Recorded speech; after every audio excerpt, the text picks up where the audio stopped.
Hi Libra, this is Jav. Welcome po sa ating channel. By the way, Libra, this is your first half of the month of April. Gabay Tarot reading from April 1 to April 15, 2026. Gamitin ang reading na ito bilang gabay lamang.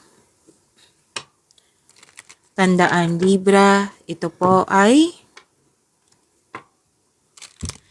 general reading.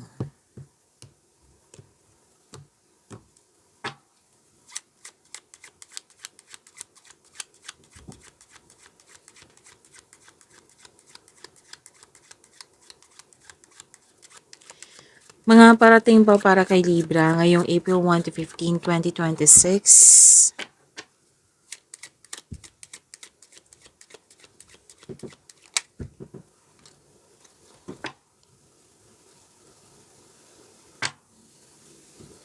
Libra,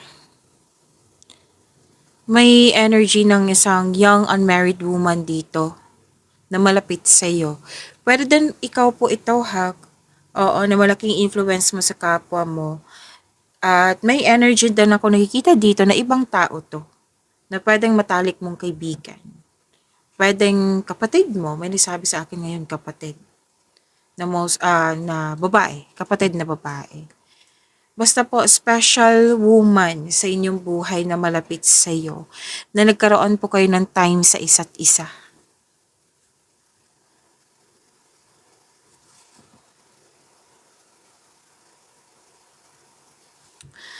At pwede din, sister mo, daughter mo, basta po malapit sa'yo.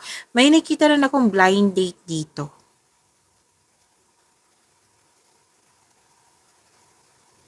Pwedeng inaalagaan ka niya, pwedeng inaalagaan niyang inyong koneksyon.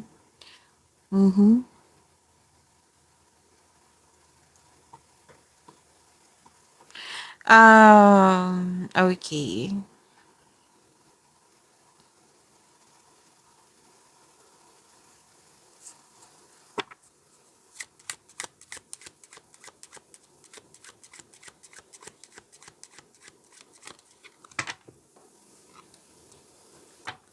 So, may makaka-receive po kayo ng positive news. Tapos, di ba sabi ko kanina, nagkaroon kayo ng time sa isa't isa. You felt comfort pag kausap siya. Pwede ngang pumunta ka sa place niya or siya yung pumunta sa place mo. Na nag-uusap kayo dito tungkol sa buhay-buhay. Actually, mukhang nakikita ko kasi dito na nangamusta siya sa inyong past. Sinabi mo, ayun, okay na yun. Okay na may nangyari sa nakaraan na rejection na ngayon tanggap mo na. Yung in-acknowledge mo yung emotion mo na kailangan din na mag-let go at mag-move forward. Kumbaga, yung mga nangyari sa nakaraan, tinake mo siya as lesson journey. May natutunan ka sa mga nangyari sa nakaraan. So, nag-uusap nga kayo. Actually, may dito, like,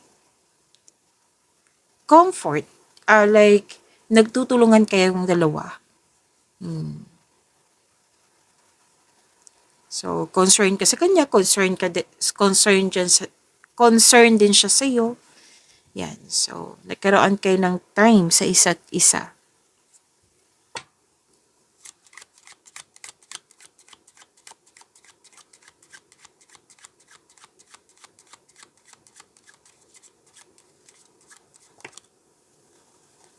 Actually, dalawang card to. So, unahin natin yung isa. Okay. May nakita ako ditong energy ng isang tao na hindi totoo sa iyo.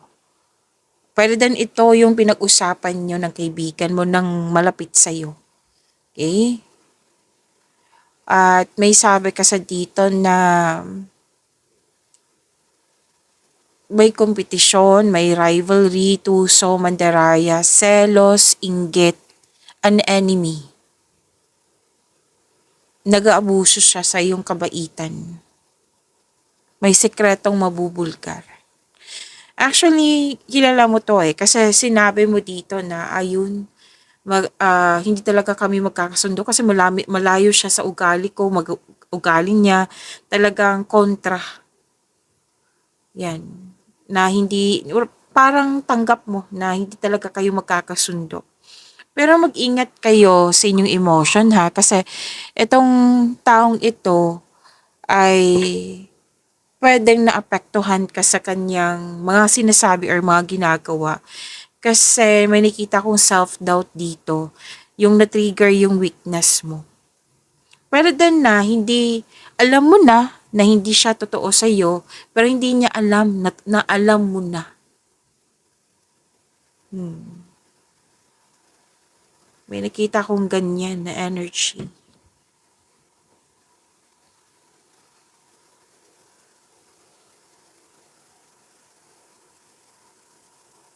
At may sabi din dito, ang ganda nito kasi dalawang card po mismo nagsabi dito na magiging busy ka sa iyong career and money. At ang ganda ng resulta kasi makaka-receive ka ng malaking pera. Pwedeng mana ito, pensyon, retirement, or masaganang ani ng buhay. Pwedeng nanalo din po kayo. May luck, Luck, abundance, increase, wealth. This is good fortune, magandang kapalaran po. Success and prosperity is within your reach. So, claim po. Ang ganda. You deserve this. At ang dahil sa mga nangyari po, naging confident po kayo. Mas binigyan mo ng halaga yung mga na-receive mo. Like, sabi mo dito na, kaya ko pala, so go ako. Go ako sa growth. Mas more, you want more. Yan. So, meaning to say, mas magiging hard worker ka. Mas alagaan mo yung mga ginagawa mo ngayon na nagbibigay ng kaperahan, ng malaking pera sa iyo.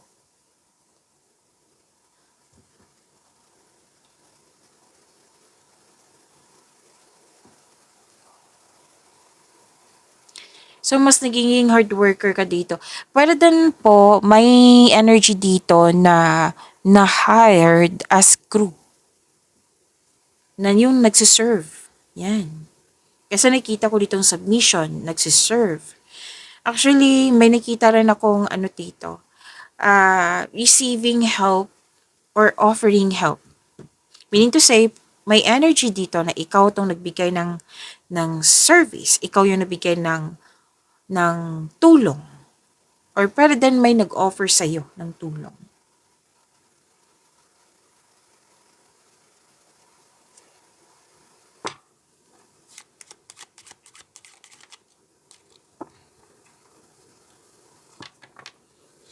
Makaka-receive po kayo ng regalo or tulong.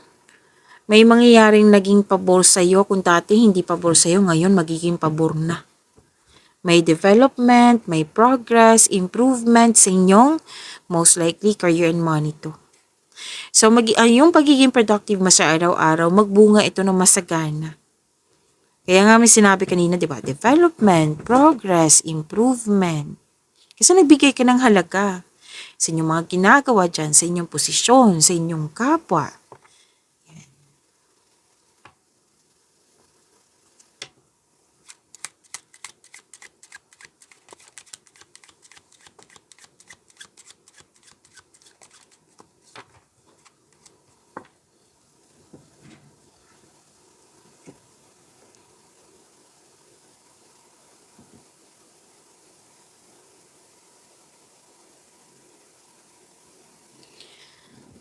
Tandaan niyo yung sinabi ko kanina,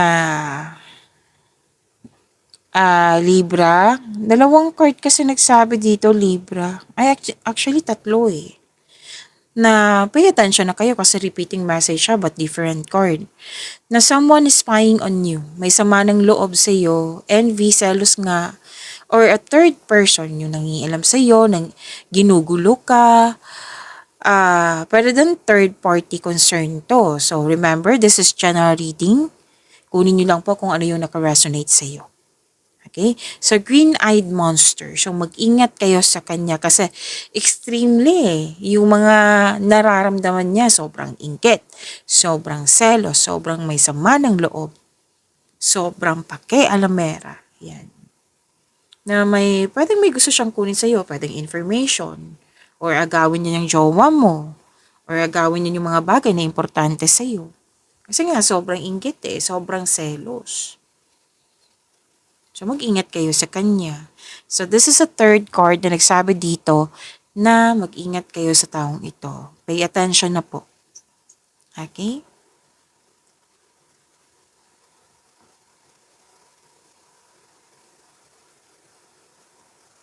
So may dumating na news. Something or someone new on the way. Actually, hinihintay mo to at darating na po ito sa first half of the month. Expectation niyo po ito. Pero habang hinihintay mo to kasi 15 days to di ba? Kasi nakikita ko dito na inip ka.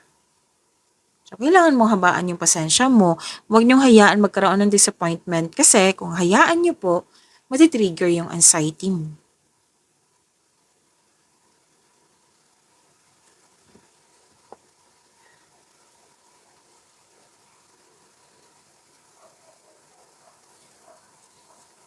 Okay, so dalawang card pa mismo nagsabi dito na ingatan talaga yung mga naiinip, disappointment, kasi nakikita ko talaga kung magpabaya kayo, matitrigger yung anxiety. Alam niyo naman, hindi yan nakakabuti sa iyo. Ang hirap po niyan. Kasi even ako nakaranas ng ganyan, thankful ako. Kasi nawala po. So, if ever lang po na nangyari na, kung kailan nyo ito napanood. Kasi mahaba to 1 to 15, di ba? Seek help. Tulungan niyo po yung sarili mo. Depende kung ano yung gusto mong gawin. Para basta tulungan mo yung sarili mo kung saan ka comfortable. Like me. Oo. So, matagal na yun. And thankful talaga ako. Nakalawala ako. Kausapin mo si God. Isumbong mo lahat sa Kanya. Habang kinakausap mo si God, listen to your intuition. Okay? So, buhos mo lahat yung mga nararamdaman mo bang fear, doubt, hesitation, worries. Kung kailangan iiyak, then go ahead. Kasi yan yung way natutulungan mo yung sarili mo. Hingi ka din ng divine assistance. Yan yung the best way na makakatulong sa iyo. And gawin mo din yung mga, kung gusto mo nang kausap, then go ahead. Like yung sinabi kanina na may young unmarried woman na kausap mo na you felt comfort. Yan. Actually, itong mga nakikita ko dito, desire Pwedeng naiinip ka kasi may desire ka. So, sabi ng card, na itong desire niya ito, why not mag-spend ka sa like, mag-isip ng mga positive thoughts. Syempre, samahan nyo po ng effort. Okay? Kasi sinabi naman ng card dito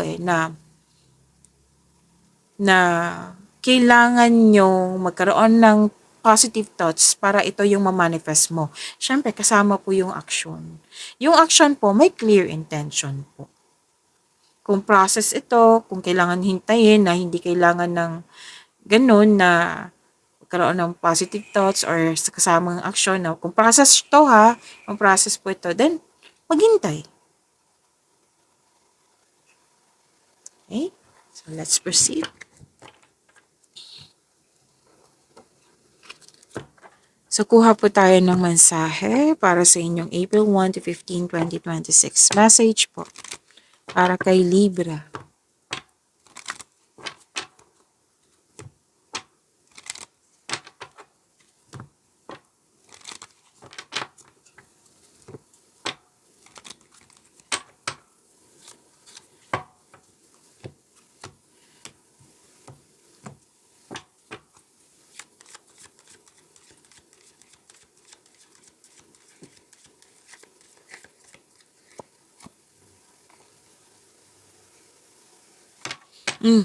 Yan yung sinasabi kanina na kailangan maghintay kasi mukhang proseso.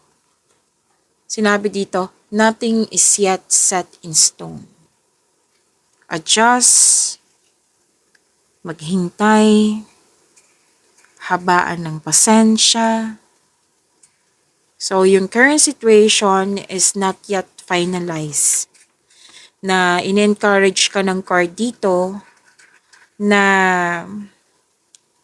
maging flexible. I-adapt mo tong yung current situation mo. I-adapt mo po. And Kasi things are still in development eh.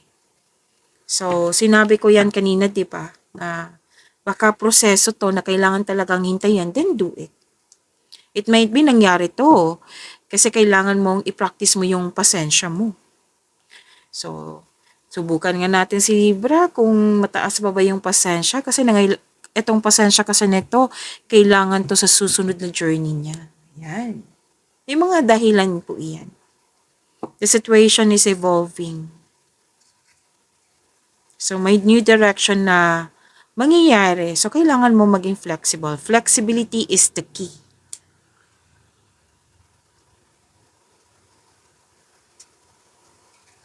So, embrace mo yung mga nangyari ngayon kasi may mga dahilan talaga yan. And I believe this is about your growth, about personal development. Okay? Stay flexible. Yan. Yung mag-manifest ka with positive thoughts. Yan din yung sinabi kanina. Okay? Gamitin nyo habang hinihintay mo po. Use this time to visualize and affirm the outcome you desire. Yan. Yan din yung sinabi kanina. Lumabas din dito. Be patient.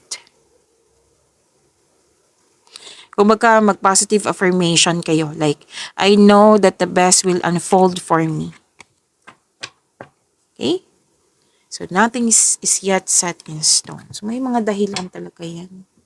So, sinusubok yung pasensya mo ngayon, Libra. Baan ang pasensya.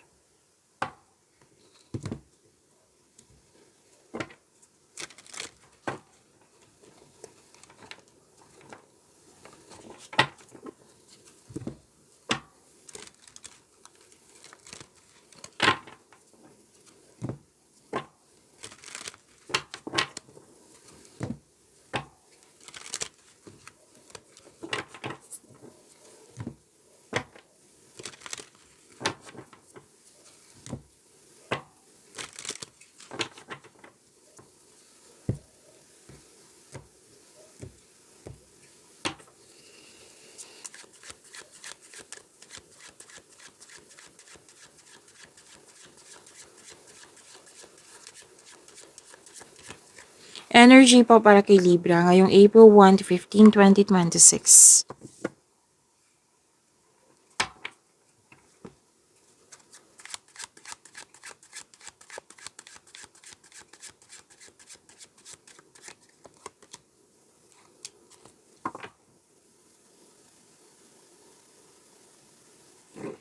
Libra, maraming salamat po sa mga hindi nag-skip ng ads. Subscribe na po kayo sa ating channel at click bell notification para updated po kayo sa reading natin. Para po sa mga gusto magpa-reading po, comment po kayo ng personal reading and check my reply sa comment section.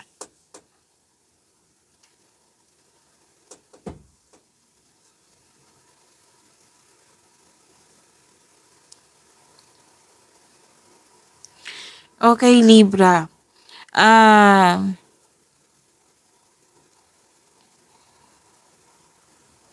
Lumabas din to kanina about loss of connection. Loss of connection, loss of things, or loss of opportunity. So this card asks you to believe in yourself. Sinabi na naman ng card mo dito sa tarot cards mo ha, ilang beses na lumabas dito at kanina din, na you have to believe in yourself. Mag-isip ka. Like, think positive. Oo. And have faith ng divine can lift you out of any period of loss. Magtiwala po sa kung ano ang darating. Sinabi naman ng card dito kung desire kasi, di ba? Sinabi kanina desire. Sinabi ng card niyo dito, magtiwala sa kung ano ang darating kahit hindi ka comfortable sa situation na ito, sa current situation niyo po, makukuha mo po ang kailangan mo. Yan yung sabi ng card. Kailangan mo lang magtiwala, syempre.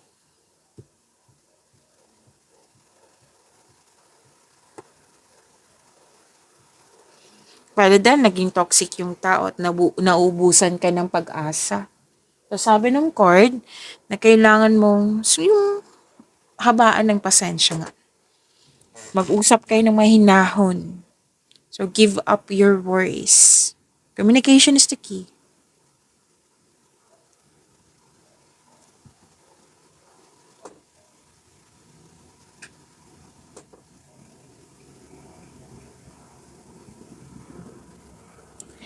Okay. Ang advice kasi ng card dito, okay, so yung situation, pwedeng naging controlling person yung taong yon, naging toxic na yung place or tao, pwedeng nagkaroon ng lust over love, or di kaya yung may mga ginagawa kayo dyan na alam mong hindi nakakabuti sa'yo, pero ginagawa mo pa rin kasi may dahilan ka. Oo. Pwede din nag-overspend kayo sa trabaho, nag-overspending sa kaperahan, may concern kayo sa kanyang sa tao, or concern to sa iyo. So sabi ng card, kailangan po ng freedom, kailangan po ng balansa, kailangan po ng recovery. So mismo ikaw yung kailangan willing sa pagbabago. So tulungan niyo po yung sarili mo. Recovery, balance, and freedom.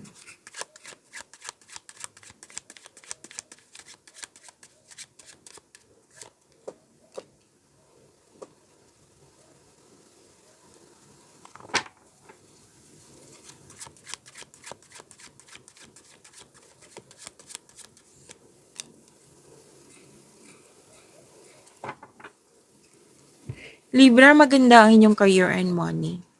Kasi nakikita ko dito na nanindigan kayo sa inyong desisyon, naging honest ka sa iyong desisyon, at successful. Magaling kang gumawa ng desisyon, sabi ng iyong card. At success yung nakikita ko dito. At may advice ang card nyo dito na humingi ng tulong sa iyong trustworthy coworker or taong same kayo na business industry. At tsakin na makagawa ka ng diskarte sa inyong kaperahan at layunin.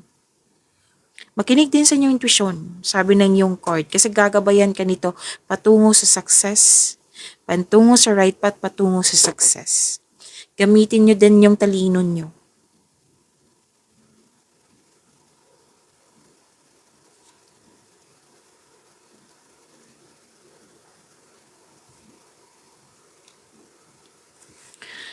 So, another advice na naman dito, puro advice yung sinasabi dito. To achieve a success in career and money, kailangan mo mag-focus. Oh, ito yung sinabi ko kanina, kailangan nyo mag-focus. Comes with determination na may kasamang clear intention para makuha mo tong tagumpay na nakikita ko dito. Siyempre, konkretong plano ay kailangan. Kasi kung magkakaroon ka ng konkretong plano, di ba, gumawa kayo ng desisyon, makatulong to sa paggawa ng big decision. Sabi ng card dito, may success eh. Dalawang card mo mismo nagsabi dito. Matcha-challenge ka pero success yung nakikita ko dito. So claim po itong success ni ito, Libra.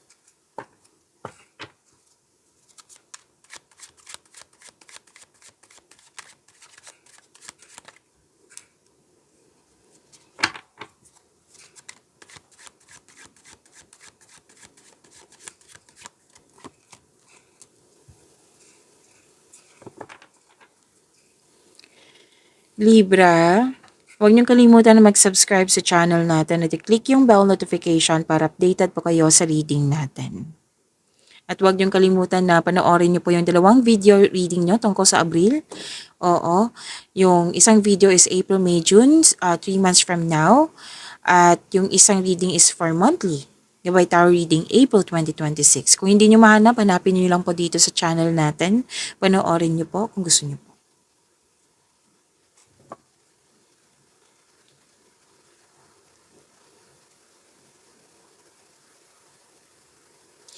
Okay, may sa mga single, good news to sa inyo. May parating na love or romance para sa mga single. Para sa mga relasyon sa buhay mag-asawa, may plano kayo mag-level up. May plano dito, project. Most likely, project po ito. Oo. May ilang couple din dito na kontento na kayo sa inyong pagmamahalan. So, this is gift, oh. No, may parating na gift from the universe. Yan. Gift from the universe yung parating sa mga single po. At itong sa mga may relasyon sa buhay mag-asawa, gift from the universe kasi stability, kontento. Yan. At may opportunities para sa inyong project.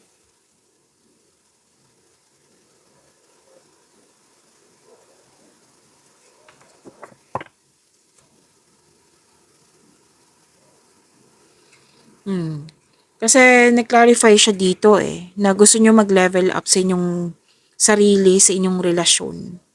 Kaya may mga project akong nakikita dito. Ang ilan sa inyo kakapasok lang ng relasyon. Ang ilan sa inyo may planong mag-travel for a romantic trip. Pag-imanin niyo po yung blessings na binigay sa inyo, Libra. See you tomorrow. Maraming salamat.